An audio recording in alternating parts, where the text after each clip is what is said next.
wallahi mu mai daba wallahi mai daba magani wallahi ba mai daba wallahi mu wallahi mai daba mu wallahi ba mai daba wallahi sai magani mu wallahi ba mai daba mu wallahi ba mai daba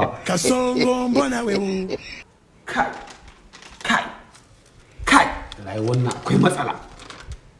Wato yanzu a nan karkara ta wani ne aka bawa kuɗin ku guragu zaki da kuma kuturu aka ce a baku kuɗi ya je rage wani abu ciki. Ai wannan magana gaskiya ne. Ni dai yanzu mai gari damshi ba zan iya ɗaukan wani mataki ba, amma zan yi ƙoƙari wannan saƙon ya kai sama inda za a ɗauki mataki. Sannan kun tambaye shugabanninku ba su da hannu a wannan? To za a yi bincike. Idan ku shugabanninku ba su da hannu a wannan aiki, in dai shi ya ci kuɗinku to tabbas sai an dawo muku in Allah ya yarda. Ku je wallahi ba mai daba wallahi sai magani